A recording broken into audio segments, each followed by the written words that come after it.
जी तो आज हम पढ़ने वाले हैं मैथ 202 का लेक्चर नंबर 4 बाई कंडीशनल।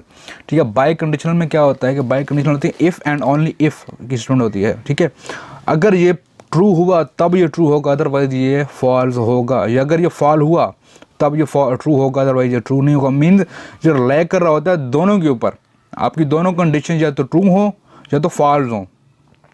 ठीक है, ये हमारे पास बायो कंडीशनल, आप नीचे आप पढ़ेंगे इसको थ्योरी थोड़ी सी, तो आपको आई गेस आइडिया हो जाएगा। जो मैंने बात की उसने यही कहा हुआ है कि अगर दो वेरिएबल्स हैं हमारे पास, ये दो स्टेटमेंट हमारे पास, उसमें बाई कंडीशनल मतलब ये है कि इफ़ एंड ओनली इफ़, अगर P and only if Q.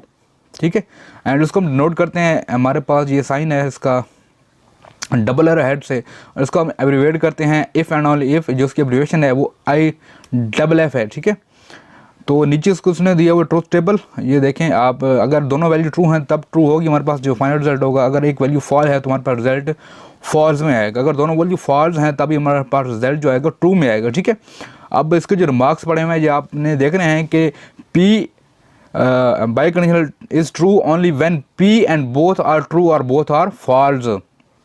ठीक है, यही बात है कि जो मैंने बात की, अगर दोनों वैल्यूज ट्रू होंगी तो रिजल्ट ट्रू होगा, अगर दोनों वैल्यूज फॉल्स होंगी तो रिजल्ट हमारे पास ट्रू होगा। अगर क्या कहते हैं, दोनों वैल्यू को ट्रू होना या फॉल्स होना लाजमी है अगर हम रिजल्ट चाहिए ट्रू के अंदर। तो ठीक है, अब इसके अंदर इसने एग्जांपल्स कोट की हुई हैं। अब एग्जांपल में कह रहा है कि identify which of the following all true and false. ये कह रहा है कि 1.1 is equal to 3 and earth is flat. ठीक है, उसने इसको ट्रू कर दिया है कि मतलब दोनों condition, if 1 + 1 is equal to 3 and only if earth is flat.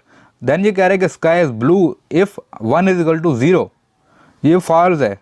देखें, स्काई ब्लू है, ठीक है, ये तो कंडीशन ट्रू हो गई, लेकिन 1 इज इक्वल टू 0 हमारे पास ये कोई लॉजिक नहीं है, ये हमारे पास रिजल्ट फॉल आ रहा है। ठीक है, थर्ड में कह रहा है कि milk is white if bird lays egg. ठीक है, हमारे पास दूध वाइट कलर का होता है अगर जो परिंदे हैं वो अंडे देते हैं, तो हमारे पास ट्रू होगा। इसी तरह इसमें बाकी कंडीशन नहीं है। अब ये कह रहे हैं कि रिफ्रेजिंग द बाई कंडीशनल, उसमें ये कह रहा है कि P by conditional true, P is necessary and sufficient for Q. P लाजमी है और सफिशिएंट है क्यू के लिए। If P then Q is conversely. Conversely क्या मतलब है कि इन दोनों का आपस में जो मेल जोल है वो होना चाहिए। ठीक है, कि इनकी कन्वर्जेशन आपस में होनी चाहिए। P is equivalent to Q, मतलब जो P है वो इक्वलेंट टू होगा Q के, तब हमारे पास स्टेटमेंट या ट्रू होगी या फॉल होगी। ठीक है, नेक्स्ट में अब कह रहा है, इसने एग्जांपल दी हुई है। एग्जांपल इतनी मुश्किल नहीं है, हम पीछे से पढ़ते आने चीज़ों को। अब ये देखें, उसने P के कॉलम लिया है, देन Q का कॉलम लिया है, फिर उसने P बाई कंडीशनल Q का कॉलम लिया है, तो हमारे पास दो वैल्यू ट्रू आएंगे और दो वैल्यूज फॉल्स में आएंगी। देन P इंप्लाइज Q की हमारे पास 3 वैल्यू ट्रू आएंगी एंड 1 वैल्यू फॉल में आएगी। देन Q इंप्लाइज P में हमारे पास सेम एज 3 वैल्यू ट्रू आएंगे, 1 वैल्यू फॉल आएगी। अब P implies Q and Q implies P के ये एंड ऑपरेशन परफॉर्म कर रहा है इन दोनों कॉलम्स के अंदर। ये हमारे पास जो कॉलम नंबर 3 है एंड कॉलम नंबर 4 है, इसमें ये एंड का ऑपरेशन परफॉर्म कर रहा है। तो एंड के ऑपरेशन में जब दोनों वैल्यू ट्रू होंगी तो हमारा रिजल्ट ट्रू आएगा, जब दोनों वैल्यू फॉल्स होंगी तो हमारा रिजल्ट फॉल आएगा, दोनों में से एक वैल्यू भी फॉल्स होगी तो रिजल्ट हमारे पास फॉल्स में आएगा, एंड लास्ट में दोनों वैल्यूज ट्रू हैं तो रिजल्ट हमारे पास ट्रू में आ रहा है। ठीक है, नेक्स्ट उसकी जो एक्सरसाइजेज हैं वो उसने कुछ दी हुई हैं कि कह रहा है कि rephrase the following preposition in the form of P if and only if Q in English. ठीक है, तो ये कंडीशन कुछ इस तरह है कि जो पहली में कह रहा है कि if it is hot outside, बाहर बहुत गर्मी है, यू बाई एन आइसक्रीम कोन, आप एक आइसक्रीम कोन लेते हो। ठीक है, and if you by N ice cream cone it is hot outside. ठीक है, अगर आप एक आइसक्रीम कोन लेते हो, उस वजह बाहर ज़्यादा गर्मी है उसकी वजह से आप आइसक्रीम कोन लेते हो, उसको अब इसने रिफ्रेश किया हुआ है या उसको करेक्ट किया हुआ है कि you buy an ice cream cone if and only if it is hot outside. Means अगर बाहर गर्मी है तभी आप एक आइसक्रीम लोगे। ठीक है, नीचे इसने जो बाकी जो सारे स्टेटमेंट है वो भी इसी तरह हैं, आप इसको बैठ के रीड करेंगे तो होप सो आपको ये अंदाज़ा हो जाएगा कि इसका कहने का क्या मतलब है। ठीक है, इसमें भी ये कह रहा है कि for you to win the contest it is necessary and sufficient that you have the only winning ticket. ठीक है, यू विन द कॉन्टेस्ट। ठीक है, if and only if you hold the only winning tickets. यहाँ से देखें, ठीक है, ये यहाँ से ठीक हो गया। देन हमारे पास फिर तीसरी एग्जांपल है कि if you read the newspaper every day you will be informed and conversely, ठीक है, you will be informed if and only if you read the newspaper every day, third में कह रहा है, ठीक है। अब इसकी जो कॉमन एग्जांपल मैं ये ले लूँ, you will pass the exam if and only if you will study hard, ठीक है। समझ आ रही है बाय कंडीशनल की जो क्या क्या कहना चाह रहा है। देन अब अगर आप इन जो हमारे पास बाय कंडीशनल, अगर आप इसको डेली लाइफ में अप्लाई करके देखें, हमारे जो डेली लाइफ की कंडीशन हैं, जो डेली लाइफ की सिचुएशन होती हैं, तो उनसे बहुत ज़्यादा ये रिलेट करती है, ठीक है। अब ये ट्रूथ टेबल दे रहा है, truth table for the P implies Q by conditional negation Q implies negation P. तो कोई मुश्किल नहीं है इसके अंदर, हम लोग एक टेबल लेंगे, उसमें एक कॉलम पी को होगा, एक क्यू को होगा, एक पी इम्प्लाइज क्यू को होगा, एक नेगेशन पी को होगा एंड एक नेगेशन क्यू को होगा, फिर एक कॉलम होगा हमारे पास होगा negation Q implies negation P, ठीक है।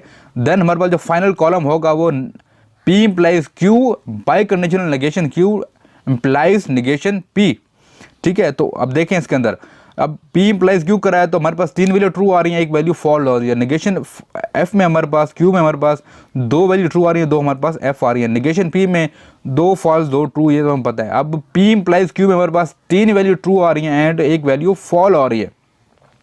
जो लास्ट कॉलम हमारे पास बचता है वो ये बचता है कि P implies Q bye conditional negation P implies negation Q, ठीक है। ये सेकंड कॉलम एंड हमारे पास ये जो बन रहा है फिफ्थ कॉलम, इसमें हमारे पास जब बाय कंडीशनल हम जब अप्लाई करेंगे तो हमारे पास जो रिजल्ट आएगा फाइनल वो ऑल वैल्यूज ट्रू का आएगा, ठीक हो गया। अब ये ट्रूथ टेबल बना रहा है कि P bye conditional Q bye conditional और बाय कंडीशनल Q, ठीक हो गया। तो इसमें भी वही सारा कुछ प्रोसेस रिपीट किया गया है। यहाँ पहले हम लोग 2 कॉलम लेते थे, अब यहाँ 3 कॉलम्स हैं, ठीक है। अब 3 कॉलम्स यहाँ लिए हैं तो ये कन्फ्यूज इस बात से नहीं होना कि उसने जो कंडीशन ऊपर दी है हमने उसको फॉलो करते हुए इसको अप्लाई करना है, इसको लिखना है टेबल को, ठीक है, ड्रॉ करना है। पहला कॉलम P का है, दूसरा Q का है, तीसरा R का है। तो पहले जो हमारे पास रिजल्ट दे रहा है वो P if and only if Q का दे रहा है। P if and only if के हमारे पास ऑलमोस्ट 4 वैल्यूज़ ट्रू आएंगी एंड 4 वैल्यूज़ फॉल्स में आएंगी। देन वो कह रहा है कि R if and only if Q में हमारे पास 4 वैल्यूज़ ट्रू के हैं और बाकी वैल्यूज़ फॉल के हैं। एंड जो फाइनल कॉलम है हमारे पास उसमें आएगा पहली वैल्यू हमारे पास। अब देखें यहाँ जो कम्बिनेशन इसने इफ़ एंड ओनली इफ़ की लगाई है कंडीशन, उसमें लगाई है कॉलम नंबर 4 एंड 5 के अंदर बैक कंडीशन लगाई है। तो हम देखेंगे पहले दोनों वैल्यू ट्रू हैं तो रिजल्ट हमारे पास ट्रू आएगा। हमारे पास दूसरे में एक वैल्यू ट्रू है एक फॉल्स है तो रिजल्ट डेफिनेटली फॉल्स में आएगा। एंड दोनों कंडीशनल तीसरी कॉलम रो में हमारे पास फॉल्स हैं तो जो रिजल्ट आएगा हमारे पास ट्रू आएगा। देन जहाँ जहाँ पे अगर दोनों वैल्यू ट्रू होंगी तो रिजल्ट ट्रू होगा एंड जहाँ पे एक वैल्यू भी फॉल्स होगी या ट्रू नहीं होगी, मतलब डिफरेंट होगी, तो हमारे पास रिजल्ट फॉल्स के अंदर आएगा, ठीक है। और truth table for P and negation R if and only if Q और R, ठीक है, सेम उसके अंदर है। सादा सा टेबल है, कोई मुश्किल नहीं है इसके अंदर। इसके अंदर भी हमने लिए हैं 3 वेरिएबल लिए हैं, 3 स्टेटमेंट लिए हैं P Q एंड R की। देन उसकी नेगेशन R लेगा and P and negation R करेगा इसके अंदर। तो negation R P and negation R जब करेगा तो हमारे पास एक वैल्यू फॉल्स आ रही है, फिर ट्रू आ रही है, फिर फॉल्स, फिर ट्रू, फिर 3 फॉल, फिर बल्कि सारी फॉल्स आ रही है। फिर P R करेगा, ठीक है। तो हमारे पास 3 वैल्यू पहले ट्रू आ रही हैं, फिर फॉल्स, फिर 3 ट्रू, फिर फॉल्स। एंड जो फाइनल स्टेटमेंट, जो फाइनल रिजल्ट हमारा बन रहा है वो कुछ इस तरह बन रहा है कि वो इस कॉलम के अंदर और इस कॉलम के अंदर इफ़ एंड ओनली इफ़ के स्टेटमेंट लगा रहा है। तो हमारे पास पहली वैल्यू फॉल्स आ रही है, ठीक है, और दूसरी ट्रू, फिर फॉल्स फॉल्स फॉल्स, फिर ट्रू, ठीक है। अब बेसिक जो बात करने का मकसद समझाने का ये है कि जब हम इफ़ एंड ओनली इफ़ की कंडीशन लगाएंगे तो हमें इस बात का ख्याल रखना है कि या तो दोनों वैल्यूज़ ट्रू होनी चाहिए या तो दोनों वैल्यूज़ फॉल्स होनी चाहिए, तभी रिजल्ट हमारे पास ट्रू में आएगा। अगर दोनों में से एक वैल्यू भी या फॉल है या ट्रू है तो रिजल्ट हमारे पास ट्रू नहीं आएगा, हमारा रिजल्ट फॉल्स में आएगा, ठीक हो गया। एंड आई गेस सो मुझे बाकी ये टेबल पढ़ने की ज़रूरत नहीं है। जो मेन बात थी, जो बेसिक बात थी वो मैंने आपको समझा दी। अब ये लॉजिकल इक्विवेलेंस कह रहा है कि इन्वॉल्विंग बाय कंडीशनल्स। अब लॉजिकल इक्विवेलेंस क्या मतलब कि हमारे पास नेगेशन में चीज़ें आएंगी। ऊपर हमने नेगेशन पढ़ी भी है थोड़ी सी पहले 2 टेबल्स में, जहाँ भी हम नेगेशन देखेंगे कि negation P if and only if Q and P negation P if and only if negation Q. तो हम पहले पी एंड क्यू की नेगेशन फाइंड आउट करेंगे। नेगेशन फाइंड आउट करने के बाद हम इम्प्लाई करेंगे negation P and negation P imply if करेगा क्यू को, then P if and only if करेगा नेगेशन क्यू के ऊपर। तो नेगेशन क्यू जब हमारे पास जो फाइनल रिजल्ट बढ़ रहा है वो false, true, true and false. अब देखें लास्ट में कह रहा है कि दोनों वैल्यूज़ हमारे पास फॉल्स में आ रही हैं, सेम ट्रुथ वैल्यूज़। ठीक है, हो गया। हिंस ये कह रहा है कि इसको इक्वलाइज कर रहा है कि negation P if and only if Q is equal to P if and only if negation Q. ठीक हो गया। अब ये कह रहा है एक्सॉर का ऑपरेशन इसने यहाँ परफॉर्म किया हुआ है कि negation P XOR Q and P if and only if Q are logical equivalent. Logical equivalent क्या है कि आपकी जो दोनों वैल्यू लास्ट में होंगी वो ट्रू होंगी। ठीक हो गया। जब हम फाइंड करेंगे इसका XOR P एंड Q का, तो हमारे पास एक वैल्यू F में आएगी, दो वैल्यू ट्रू में आएंगी, एक वैल्यू F में आएगी। नेगेशन फाइंड करेंगे तो दो वैल्यूज फॉल एंड दो वैल्यू ट्रू, इसी तरह ही।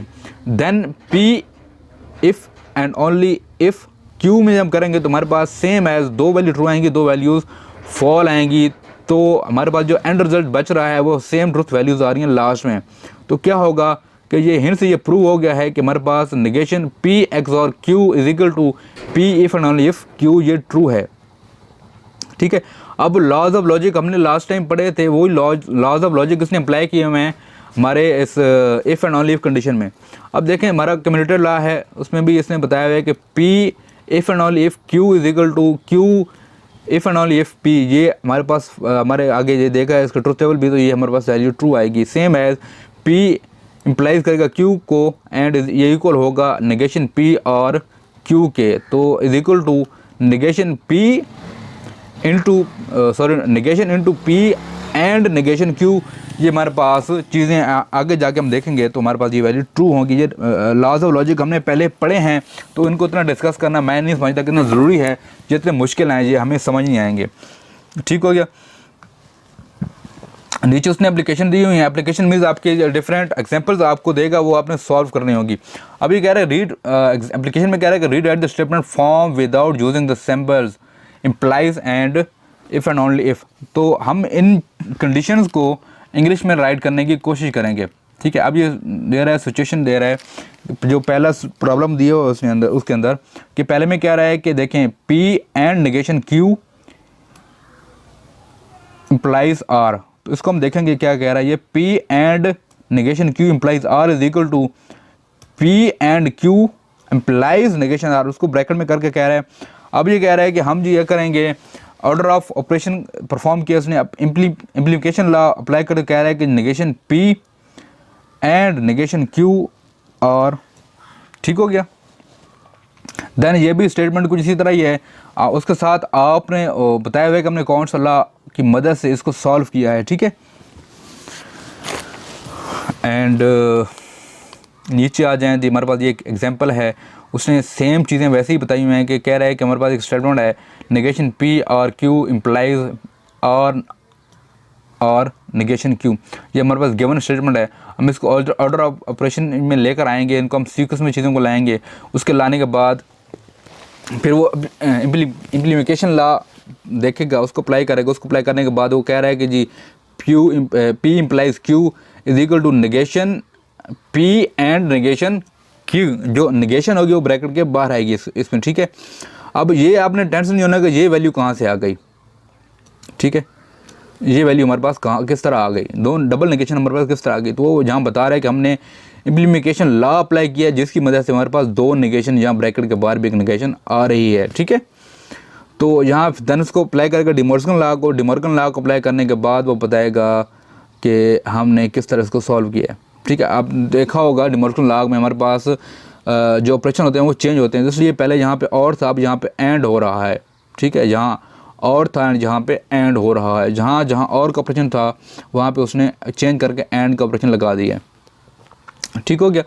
एंड देन एग्जांपल्स है, ये आप बैठ के खुद जब देखेंगे चीज़ों को तो समझ आएगी। मुझे आई गेस पढ़ने की ज़रूरत नहीं है इसको, जो आपको बाकी समझाने की ज़रूरत नहीं है। जो बेसिक बात थी वो मैंने आपको बता दी, समझा दी कि जो हम if and only if condition होगी, उसमें अगर दोनों वैल्यूज़ ट्रू हैं तो आंसर ट्रू आएगा, अगर दोनों वैल्यूज़ फॉल्स हैं तब आंसर ट्रू आएगा, अदरवाइज़ हमारे पास आंसर फॉल्स के अंदर आएगा। ठीक है, ये एक्सरसाइज आप खुद देखेंगी तो आपको चीज़ें समझ आएंगी, आप खुद बैठ के पढ़ेंगे तो आपको ऐसा ऐसा चीज़ें समझ आ जाएंगी। ठीक है।